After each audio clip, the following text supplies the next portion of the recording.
ಯಾರು ಡೋಂಗಿಗಳಿದ್ದಾರೆ ಅವರ ಬಲೆಯಲ್ಲಿ ಬೀಳೋದು ಕಡಿಮೆ ಆಗುತ್ತೆ. ಒಳಗಡೆ ಅಡಗಿರುವಂಥ ಶಕ್ತಿ ಏನಿದೆ ಅದು ಆದಿಪರ ಶಕ್ತಿ. ಏರಿ ಕಹಳೆ ಶಂಕ ಭಾರಿಸೋ ನಾದದಿ ವಿವಿಧಾನಂದವ ತೋರಿ ಮೆರೆಯುತ್ತಿಹ ಗುಡಿ. ಈ ಪುಸ್ತಕ ಓದಿ, ಮೊದಲು ಈ ಪುಸ್ತಕ ಓದಿದ ಮೇಲೆ ಹಾಗಾಗಿ ಆ ವಿದ್ಯೆಗಳನ್ನು ಪಡ್ಕೊಳ್ಳಿಕ್ಕೆ ಎಂತನೇ ಇರಬೇಕು, ನೀವು ಶೂರರೇ ಇರಬೇಕು, ವೀರರೇ ಇರಬೇಕು. ಹೇಡಿಗೆ ಈ ವಿದ್ಯೆ ಅಲ್ಲ. ಮತ್ತೆ ಜಾಗೃತಗೊಳಿಸುವುದಕ್ಕಿಂತ ಮುಂಚೆ ನಮಗೆ ಬೇಕಾಗಿರೋದೇನು? ಒಬ್ಬ ಸಿದ್ಧ ಗುರುವಿನ ಅನುಗ್ರಹ.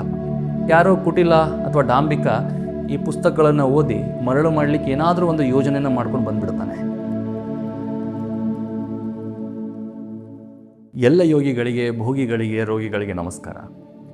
ಹಿಂದಿನ ವಿಡಿಯೋದಲ್ಲಿ ಕುಂಡಲಿನಿ ಶಕ್ತಿಯ ಬಗ್ಗೆ, ಜಾಗೃತಿಯ ಬಗ್ಗೆ ಸ್ವಲ್ಪ ಮಾತಾಡಿದ್ವಿ. ಆದರೆ ಅದು ಸಂಪೂರ್ಣ ವಿವರಣೆ ಅಲ್ಲ. ಯಾಕಂದರೆ ಕುಂಡಲಿನಿ ಅಂದ ಕೂಡಲೇ ನಾವಿವತ್ತು ಇಂಟರ್ನೆಟಲ್ಲಿ ಸರ್ಚ್ ಮಾಡಿದರೆ ಏನು ಸಿಗುತ್ತೆ? ನಿಮಗೆ ಈ ದೇಹದಲ್ಲಿ ಒಂದು ಶಕ್ತಿ ಇದೆ, ಅದು ಮೂಲಾಧಾರ ಚಕ್ರದ ಕೆಳಗಡೆ ಹೋಗಿ ಕೂತ್ಕೊಂಡಿದೆ. ಅದನ್ನು ಅನೇಕ ಕ್ರಿಯೆಗಳನ್ನು ಮಾಡೋ ಮೂಲಕ ಅಥವಾ ಯಾವುದಾದ್ರೂ ಒಂದು ಧ್ಯಾನದ ಒಂದು ಕ್ರಿಯೆ ಮಾಡೋದ್ರ ಮೂಲಕ ನಾವು ಅದನ್ನು ಜಾಗೃತಗೊಳಿಸ್ಕೊಳ್ಬೇಕು. ಅದು ಈ 7 ಚಕ್ರಗಳನ್ನು ದಾಟಿ ಮೇಲೆ ಬರುತ್ತೆ. ಬಂದಾಗ ಅನೇಕ ಸಿದ್ಧಿಗಳನ್ನು ಕೊಡುತ್ತೆ. ನನಗೆ ಎನ್ಲೈಟ್ಮೆಂಟ್ ಆಗುತ್ತೆ, ನಾನು ಮೋಕ್ಷ ಹೊಂದ್ತೀನಿ. ಹೀಗೆ ಅನೇಕ ವಿವರಣೆಗಳು ನಿಮಗೆ ಇಂಟರ್ನೆಟ್ಟಲ್ಲಿ ಸಿಗುತ್ತೆ. ಆದರೆ ಇಲ್ಲಿ ಸಮಸ್ಯೆ ಏನಂದರೆ, ಇವತ್ತು ಚರ್ಚೆಗೆ ಈ ವಿಷಯ ಯಾಕೆ ಬರ್ತಿದೆ, ಇಂಟರ್ನೆಟ್ಟಲ್ಲಿ ಈ ಒಂದು ಸಬ್ಜೆಕ್ಟ್ ಏನಿದೆ ಕುಂಡಲಿನಿ ಅನ್ನೋದು ಯಾಕೆ ಇಷ್ಟು ವೈರಲ್ ಆಗ್ತಿದೆ ಅಂದರೆ, ಈ ಕುಂಡಲಿನಿ ಅನ್ನೋ ಸಬ್ಜೆಕ್ಟ್ ಮೇಲೆ ತುಂಬ ಜನ ಏನೇನೋ ಮಾತಾಡಿದ್ದಾರೆ. ಬೇರೆ ಬೇರೆ ವಿಚಾರಗಳಿಗೆ ಇದನ್ನು ಜೋಡಿಸ್ಕೊಂಡಿದ್ದಾರೆ. ಹಾಗೆ ಏನೇ ಮಾಡಿದರೂ ಕೂಡ ಕುಂಡಲಿನಿ ಅನ್ನೋ ಒಂದು ಪದವನ್ನು ಬಳಸಿ ಅದರ ಜೊತೆಗೆ ಇಲ್ಲ ಸಲ್ಲದ ವಿಷಯಗಳನ್ನು ಹಾಕಿ ಏನೋ ಒಂದು ಕಿಚಡಿ ಮಾಡಿಬಿಡ್ತಾರೆ. ಹಾಗಾಗಿ ಈ ಸಮಸ್ಯೆ ಏನಿದೆ, ಈ ಕುಂಡಲಿನಿ ಅಂದ ಕೂಡಲೇ ನಮಗೆ ಸ್ಪಷ್ಟವಾಗಿ ಉತ್ತರ ಸಿಗದೇ ಇರೋದ್ರಿಂದ ಅದರ ಬಗ್ಗೆ ತಿಳ್ಕೊಂಡು ಎಷ್ಟು ತಿಳ್ಕೊಂಡ್ರೂ ಕೂಡ ನಮಗೆ ಸಾಲ್ತಿಲ್ಲ. ಯಾಕಂದರೆ ನಮ್ಮ ಸನಾತನ ಧರ್ಮದಲ್ಲಿ ಈ ಕುಂಡಲಿನಿ ಆಗಲಿ, ಈ ತಂತ್ರ ಆಗಲಿ, ಶ್ರೀವಿದ್ಯೆ ಆಗಲಿ, ರಾಜಯೋಗ ಆಗಲಿ, ಇವುಗಳೆಲ್ಲದರ ಬಗ್ಗೆ ಸ್ಪಷ್ಟವಾಗಿ ಡಾಕ್ಯುಮೆಂಟ್ ಮಾಡಿಟ್ಟಿದ್ದಾರೆ, ಬರೆದಿಟ್ಟಿದ್ದಾರೆ. ಆದರೆ ನಾವು ಯಾವುದನ್ನು ಓದಲಿಕ್ಕೆ ರೆಡಿ ಇಲ್ಲ. ನಮಗೇನು ಬೇಕು, ಸಡನ್ನಾಗಿ ಯಾರಾದರೂ ಬಂದು ಹೇಳಿಬಿಡಬೇಕು, ನನಗದು ಕುಂಡಲಿನಿ ಅಂದ ಕೂಡಲೇ ನನಗೆ ಏನಾದರೂ ಒಂದು ಕ್ರಿಯೆಯನ್ನು ಕೊಟ್ಬಿಡಬೇಕು, ಆಶೀರ್ವಾದವನ್ನು ಮಾಡಿಬಿಡಬೇಕು, ನನಗೆ ಜಾಗೃತ ಆಗಿಬಿಡಬೇಕು ಅನ್ನೋ ಒಂದು ಹುಚ್ಚು ವಿಚಾರದ ಹಿಂದೆ ಹೋಗ್ತಾ ಇದ್ದೀವಿ. ಯಾಕಂದರೆ ನಮ್ಮ ಸನಾತನ ಧರ್ಮದಲ್ಲಿ ಇರುವಂಥ ಜನರು ವಿಮರ್ಶಾತ್ಮಕ ಬುದ್ಧಿಯನ್ನು ಕಳೆದುಕೊಂಡ್ಬಿಟ್ಟಿದ್ದಾರೆ. ಪ್ರಶ್ನೆ ಮಾಡೋದನ್ನು ಮರೆತುಬಿಟ್ಟಿದ್ದಾರೆ. ಏನು ಮಾಡ್ತಿದ್ದಾರೆ? ಯಾರೋ ಹೇಳೋದನ್ನು ಕೇಳಿಸ್ಕೊತಿದ್ದಾರೆ, ಇನ್ಯಾರೋ ಹೇಳೋದನ್ನು ಕೇಳಿಸ್ಕೊತಿದ್ದಾರೆ, ಎಲ್ಲ ಮಿಕ್ಸ್ ಮಾಡ್ತಿದ್ದಾರೆ. ಈ ಪಾಡ್ಕಾಸ್ಟು, ಆ ಪಾಡ್ಕಾಸ್ಟು, ಎಲ್ಲವನ್ನು ಮಿಕ್ಸ್ ಮಾಡಿಬಿಡೋದು. ಯಾಕಂದರೆ ತಂತ್ರದಲ್ಲಿ ಅನೇಕ ಥರದ ತಂತ್ರ ಇದೆ ರೀ. ದಕ್ಷಿಣಮೂರ್ತಿ ತಂತ್ರ ಇದೆ, ಆನಂದ ಭೈರವ ತಂತ್ರ ಇದೆ, ಮಿಶ್ರಾಚಾರ ಇದೆ.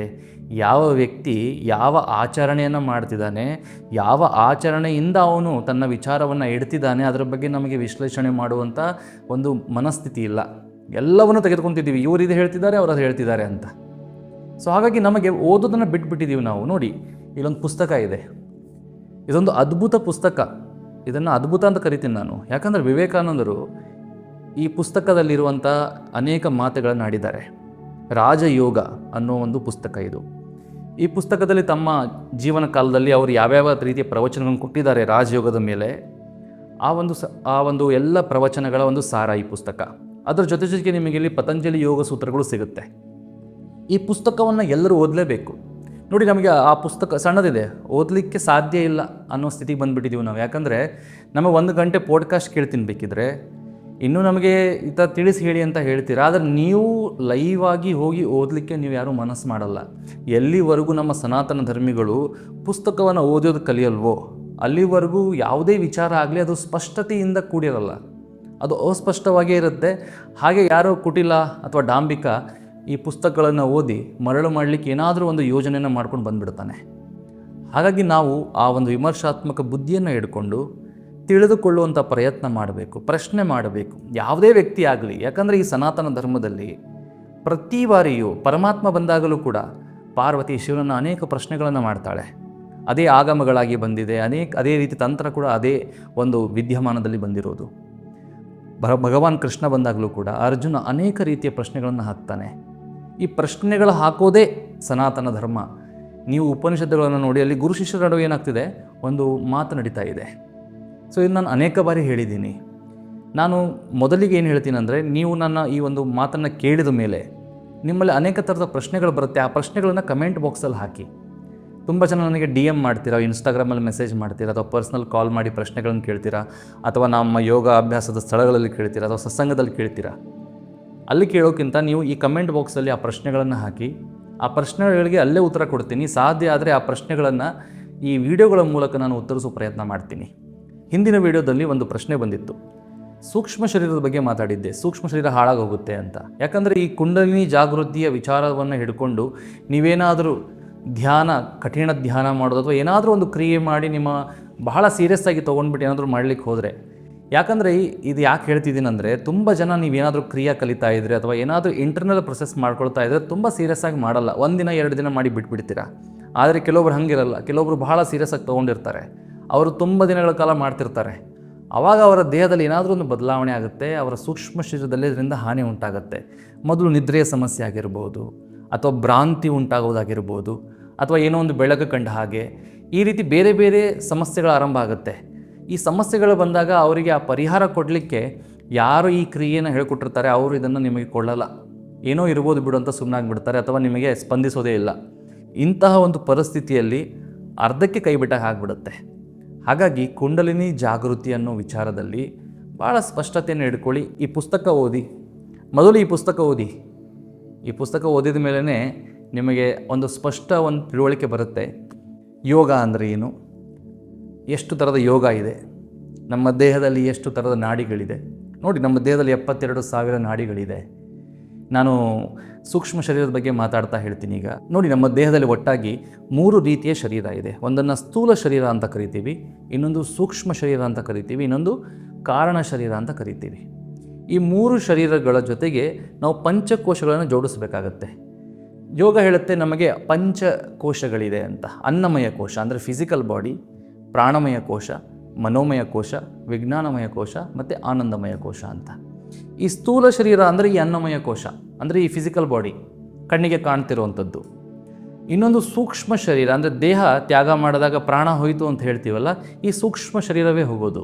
ಈ ಸೂಕ್ಷ್ಮ ಶರೀರ ಅಂದರೆ ಇಲ್ಲಿ ಪ್ರಾಣಮಯ ಕೋಶ ಇದೆ, ಇಲ್ಲಿ ಮನೋಮಯ ಕೋಶ ಇದೆ, ಇಲ್ಲಿ ವಿಜ್ಞಾನಮಯ ಕೋಶ ಇದೆ. ಪ್ರಾಣಮಯ ಕೋಶ ಅಂದರೆ ಏನು, 72,000 ನಾಡಿಗಳು, ಇಲ್ಲಿ 7 ಚಕ್ರಗಳು ಬರುತ್ತೆ, ಪಿಂಗಳ ಸುಷುಮ್ನ ನಾಡಿಗಳು ಬರುತ್ತೆ. ಸೊ ಇವೆಲ್ಲ ಸೇರಿ ಪ್ರಾಣಮಯ ಕೋಶ ಆಗುತ್ತೆ. ಮತ್ತು ಮನೋಮಯ, ವಿಜ್ಞಾನಮಯ, ಈ ವಿಷಯಗಳ ಬಗ್ಗೆ ಮುಂದಿನ ವೀಡಿಯೋಗಳಲ್ಲಿ ಚರ್ಚೆ ಮಾಡ್ತೀನಿ ನಾನು, ನೀವು ಅದನ್ನು ನೋಡಿ. ಸೊ ಈ ಮೂಲ ವಿಚಾರ ಏನಂದರೆ, ತಪ್ಪುಗಳು ಕೆಲವೊಂದು ಕುಂಡಲಿನಿ ಜಾಗೃತಿಯ ವಿಚಾರ ಬಂದಾಗ ಅನೇಕ ತಪ್ಪುಗಳನ್ನು ಮಾಡ್ತಾರೆ. ಆ ತಪ್ಪುಗಳೇನೆಂದರೆ, ಏನೋ ಒಂದು ಮಂತ್ರ ತಗೊಂಡು ನಾನು ಕುಂಡಲಿನಿ ಜಾಗೃತಿ ಮಾಡ್ಕೊತೀನಿ, ಅಥವಾ ಯಾವುದೋ ಒಂದು ದೊಡ್ಡ ಪ್ರೊಸೆಸ್ಸನ್ನು ಮಾಡಿ ನನಗೆ ಕುಂಡಲಿನಿ ಜಾಗೃತಿ ಆಗುತ್ತೆ. ನೋಡಿ, ಇಷ್ಟು ಸುಲಭ ಇಲ್ಲ. ಇಷ್ಟು ಸುಲಭ ಆಗಿದ್ದರೆ ಈ ಜಗತ್ತಲ್ಲಿ ನಮಗೆ ಎಲ್ಲ ಕಡೆನೂ ಈ ರೀತಿ ದಿವ್ಯ ಪುರುಷರು ಸಿಕ್ಬಿಡ್ತಿದ್ರು. ಆದರೆ ಇಷ್ಟು ಸುಲಭದ ಕೆಲಸ ಅಲ್ಲ ಇದು. ಮತ್ತು ಒಳಗಡೆ ಅಡಗಿರುವಂಥ ಶಕ್ತಿ ಏನಿದೆ ಅದು ಆದಿಪರಾಶಕ್ತಿ. ಈ ಆದಿಪರಾಶಕ್ತಿ ಅಂದರೆ ಏನು, ನಮ್ಮೊಳಗಡೆ ಯಾವ ರೀತಿ ಅಡಗಿದೆ, ಪಿಂಗಳ ಸುಷುಮ್ನ ನಾಡಿಗಳನ್ನು ಯಾವ ರೀತಿ ನಾವು ಅದನ್ನು ಕೆಲವೊಂದು ಕ್ರಿಯೆಗಳ ಮೂಲಕ ಅದನ್ನು ವಶಪಡಿಸ್ಕೊಂಡು ಸುಷುಮ್ನದಲ್ಲಿ ಯಾವ ರೀತಿ ಆ ಕುಂಡಲಿನಿಯನ್ನು ಎಬ್ಬಿಸಬೇಕು, ಯಾವ ರೀತಿ ಎಬ್ಬಿಸ್ತಾರೆ, ತಂತ್ರದಲ್ಲಿ ಏನಿದೆ, ಯೋಗದಲ್ಲಿ ಏನಿದೆ, ಬೇರೆ ಬೇರೆ ಪರಂಪರೆಗಳಲ್ಲಿ ಏನಿದೆ, ಇವೆಲ್ಲದರ ಬಗ್ಗೆ ಚರ್ಚೆ ಮಾಡೋಣ. ಇದೊಂದೇ ವಿಡಿಯೋ ಇದಕ್ಕೆ ಸಾಲಲ್ಲ. ಇದು ಒಂದು ವಿಶಾಲವಾದಂಥ ಸಾಗರ. ಅದರಲ್ಲಿ ಇವತ್ತು 11 ಬಕೆಟನ್ನು ತೊಗೊಂಡು ನಿಮಗೆ ಹೇಳ್ತಾ ಇದ್ದೀನಿ ಅಷ್ಟೇ. ನೋಡಿ, ನಾವು ಈ ಕುಂಡಲಿನಿ ವಿಚಾರ ಬಂದಾಗ ಮೊದಲು ಅರ್ಥ ಮಾಡ್ಕೊಳ್ಬೇಕಾಗಿರೋದು ಏನಂದರೆ, ಮನಸ್ಸನ್ನು ಶಾಂತಗೊಳಿಸಬೇಕು. ಮನಸ್ಸನ್ನು ಶಾಂತಗೊಳಿಸದೆ ನಾವು ಕುಂಡಲಿನಿಯನ್ನು ಜಾಗೃತಗೊಳಿಸ್ಲಿಕ್ಕೆ ಆಗಲ್ಲ. ಮತ್ತು ಜಾಗೃತಗೊಳಿಸುವುದಕ್ಕಿಂತ ಮುಂಚೆ ನಮಗೆ ಬೇಕಾಗಿರೋದೇನು, ಒಬ್ಬ ಸಿದ್ಧ ಗುರುವಿನ ಅನುಗ್ರಹ. ಗುರುವಿನ ಅನುಗ್ರಹ ಇಲ್ಲದೆ ಅಥವಾ ಈಶ್ವರ ಕೃಪೆ ಇಲ್ಲದೆ ಇದು ಸಾಧ್ಯ ಇಲ್ಲ, ನೆನಪಿಟ್ಕೊಳ್ಳಿ. ಅದನ್ನು ಮೀರಿ ನೀವೇನಾದರೂ ಮಾಡಲಿಕ್ಕೆ ಹೋದರೆ ಅಲ್ಲಿ ಬರುವಂಥ ರಿಸಲ್ಟನ್ನು ಅನುಭವಿಸಬೇಕಾಗತ್ತೆ. ಅರ್ಥ ಆಗ್ತಿದೆಯಾ? ಸೊ ಹಾಗಾಗಿ ನಾನು ಹೇಳೋದೇನೆಂದರೆ, ಭಕ್ತಿ ಮಾಡಿ. ಭಕ್ತಿ ಯೋಗ ಇದೆ, ಧ್ಯಾನ ಯೋಗ ಇದೆ, ಜ್ಞಾನ ಯೋಗ ಇದೆ, ಕರ್ಮಯೋಗ ಇದೆ. ಈ 4 ಯೋಗಗಳನ್ನು ಮಾಡಿ. ಭಕ್ತಿ ಮಾಡಿ ಅಂದರೆ ಪರಮಾತ್ಮನ ಜೊತೆಗೆ ಸಗುಣ ರೂಪದಲ್ಲಿ ಆರಾಧನೆ ಮಾಡ್ತಾ ನಿಮ್ಮ ಮನಸ್ಸಿನ ಅಂತರಂಗದ ಕಮಲದಲ್ಲಿ ಆ ಪರಮಾತ್ಮನ ಸಾನ್ನಿಧ್ಯವನ್ನು ಪಡ್ಕೊಳ್ಳಿ. ಇದು ಮಾಡೋದು ಬಹಳ ದಾರಿ ಇದೆ. ಭಕ್ತಿಯಲ್ಲಿ ಭಜನೆ ಮಾಡಬಹುದು, ನಾಮಸ್ಮರಣೆ ಮಾಡ್ಬೋದು, ಮಂತ್ರಸ್ಮರಣೆ ಮಾಡ್ಬೋದು. ಇದರಿಂದ ಮನಸ್ಸು ಮೊದಲು ಶಾಂತ ಆಗುತ್ತೆ ಭಕ್ತಿ ಮಾಡೋದ್ರಿಂದ. ಕರ್ಮ ಮಾಡಿ, ಸಮಾಜಕ್ಕೆ ಒಳ್ಳೆಯ ವಿಚಾರಗಳನ್ನು ತೆಗೆದುಕೊಂಡು ಹೋಗಿ, ಒಳ್ಳೆಯ ಕಾರ್ಯಕ್ರಮಗಳನ್ನು ಮಾಡಿ, ಸಮಾಜದಲ್ಲಿ ಲೋಕ ಕಲ್ಯಾಣಕ್ಕೆ ಏನು ಬೇಕು ಆ ಒಂದು ವಿಷಯಗಳ ಜೊತೆಗೆ ನಿಮ್ಮನ್ನು ನೀವು ಜೋಡಿಸ್ಕೊಳ್ಳಿ. ಇದು ಮಾಡಿದಾಗ ಮತ್ತೆ ಮನಸ್ಸು ಇನ್ನೂ ಶಾಂತವಾಗುತ್ತೆ. ಆಮೇಲೆ ಜ್ಞಾನ ಯೋಗವನ್ನು ಮಾಡಿ, ಪುಸ್ತಕಗಳನ್ನು ಓದಿ. ನಮ್ಮ ಸನಾತನ ಧರ್ಮದಲ್ಲಿ ಯಾವುದೇ ಒಂದು ಪುಸ್ತಕಕ್ಕೆ ಸೀಮಿತ ಆಗಿಲ್ಲ ಧರ್ಮ. ಇದು ಸಾವಿರಾರು ಪುಸ್ತಕಗಳಿದೆ. ಎಲ್ಲ 6 ಶಾಸ್ತ್ರಗಳಿದೆ, 18 ಪುರಾಣಗಳಿದೆ, ಎಷ್ಟೋ ಉಪನಿಷತ್ತುಗಳಿದೆ ಅಸಂಖ್ಯವಾಗಿ. ಎಲ್ಲವೂ ಓದಬೇಕಂತಿಲ್ಲ. ಆರಂಭದಲ್ಲಿ ಸ್ಟಾರ್ಟ್ ಮಾಡಿ. ಈ ಪುಸ್ತಕ ಹೇಳಿದ್ನಲ್ಲ, ಯಾರ್ಯಾರು ಯೋಗ ಮಾಡಬೇಕು, ಯಾರ್ಯಾರು ಕುಂಡಲಿನಿ ಯೋಗ, ಜಾಗೃತಿ, ಈ ಶ್ರೀವಿದ್ಯಾ ಇವೆಲ್ಲ ಸಾಧನೆಯಿಂದ ಓಡೋಗ್ತಿದ್ರಿ, ಮೊದಲು ಈ ವಿವೇಕಾನಂದರು ರಚಿಸಿರುವಂಥ ಈ ರಾಜಯೋಗ ಪುಸ್ತಕವನ್ನು ಓದಿ. ಈ ಪುಸ್ತಕದಿಂದ ಆರಂಭಿಸಿ. ಅಂದರೆ ನಿಮಗೆ ಒಂದು ಸ್ಪಷ್ಟ ಜ್ಞಾನ ಸಿಗುತ್ತೆ. ಯಾರು ಡೋಂಗಿಗಳಿದ್ದಾರೆ ಅವರ ಬಲೆಯಲ್ಲಿ ಬೀಳೋದು ಕಡಿಮೆ ಆಗುತ್ತೆ. ವಿಮರ್ಶಾತ್ಮಕ ಬುದ್ಧಿಶಕ್ತಿ ಬರುತ್ತೆ.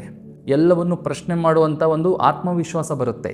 ಇಲ್ಲ ಅಂದರೆ ಯಾರೋ ನಮಗೇನೋ ಆಶೀರ್ವಾದ ಮಾಡಿಬಿಡ್ತಾರೆ, ಯಾರೋ ನಮ್ಮ ಕುಂಡಲಿನ ಜಾಗೃತಗೊಳಿಸ್ಬಿಡ್ತಾರೆ, ನಾನು ಉದ್ಧಾರ ಆಗೋಗ್ಬಿಡ್ತೀನಿ ಅನ್ನೋ ಮನಸ್ಥಿತಿಗೆ ಬರಬೇಡಿ. ಅಂತಹ ಹೇಡಿಗಳಾಗಬೇಡಿ ನೀವೆಲ್ಲ. ನೀವೇನಾಗಬೇಕಂದ್ರೆ, ನಾನು ಅದನ್ನು ಎದುರಿಸಿ ನೋಡುತ್ತೇನೆ, ಪ್ರಶ್ನೆ ಮಾಡಿ ಎಲ್ಲವನ್ನ ತಿಳ್ಕೊಳ್ತೀನಿ ಅನ್ನೋ ಒಂದು ಹಸಿವು ನಿಮ್ಮಲ್ಲಿರಬೇಕು. ಯಾಕಂದರೆ ಇದು ಆಧ್ಯಾತ್ಮ. ನೀವು ಯಾವುದು ಕುಂಡಲಿನಿ, ಶ್ರೀವಿದ್ಯಾ ಇದೆಲ್ಲ ಏನಿದು ಎಂಡ್ ಆಫ್ ದ ಡೇ ಮೋಕ್ಷಶಾಸ್ತ್ರವೇ ಅಲ್ಲ, ಮೋಕ್ಷಕ್ಕೆ ಹೋಗುವಂಥ ವಿದ್ಯೆಗಳೆಲ್ಲ ಇವು. ಸೊ ಹಾಗಾಗಿ ಆ ವಿದ್ಯೆಗಳನ್ನು ಪಡ್ಕೊಳ್ಳಿಕ್ಕೆ ಎಂತನೇ ಇರಬೇಕು, ನೀವು ಶೂರರೇ ಇರಬೇಕು, ವೀರರೇ ಇರಬೇಕು. ಹೇಡಿಗೆ ಈ ವಿದ್ಯೆ ಅಲ್ಲ, ಅರ್ಥ ಮಾಡ್ಕೊಳ್ಳಿ. ಹಾಗಾಗಿ ಈ ಎಲ್ಲ ವಿಚಾರಗಳ ಬಗ್ಗೆ ಚರ್ಚೆ ಮಾಡೋಣ ಮುಂದಿನ ವಿಡಿಯೋಗಳಲ್ಲಿ.